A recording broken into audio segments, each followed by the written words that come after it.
যেই লোক বাংলাদেশে তো নয়, বাংলাদেশ থেকে প্রায় 13,000 কিলোমিটার দূরে ওই ওয়াশিংটন ডিসিতে বসে থাকে, এই মিডিয়া সেই লোকের সাথে আমাদের মিটিং করিয়েছে। এই মিডিয়া আমাদের সাথে সেই লোকের একসাথে নাস্তা করিয়েছে। এই মিডিয়া আমাদের সাথে সেই লোকের একসাথে বৈঠক করিয়েছে।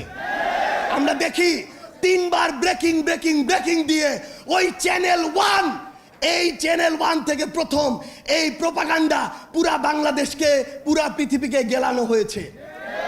আমরা এখন ওই চ্যানেলের নাম দেখে শান্ত থাকবো না। আমরা দেখবো ওই চ্যানেলের মালিককে। আমরা দেখেছি ওই চ্যানেল 1-এর মালিক হচ্ছে গিয়াসউদ্দিন আল মামুন। আমরা দেখবো ওই গিয়াসউদ্দিন আল মামুনরা কার ছত্রছায়ায় এত বড় প্রোপাগান্ডা করার সাহস পায়।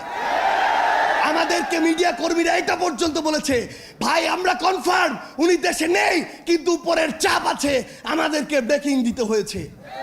আমরা সেই সকল head of multimedia, head of news, ওই প্রডিউসার, ওই মালিকদের বলতে চাই, এই বাংলাদেশে এসব অপকর্ম করে আপনারা আর পার পাবেন না। আর আমরা ছাড় দিব না, ওই গোড়ায় গিয়ে আমরা হাত দিব।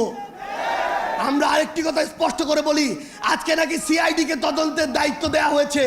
সিআইডি কে তদন্ত করতে বলবো, যেই লোক বাদী হয়ে এই কাজ করেছে তার আমলনামাটাও একটু যাচাই করবেন। কেঁচো খুঁড়তে যদি সাপ না বের হয় তখন আমাদেরকে দায় দিবেন, এবং সেই সাপ পুরো বাংলাদেশের সামনে আমরা উন্মুক্ত করে ছাড়বো। আপনাদের সাথে আমাদের আবারও দেখা হবে লড়াইয়ের রাজপথে অথবা বিজয়ে। ইনকিলাব।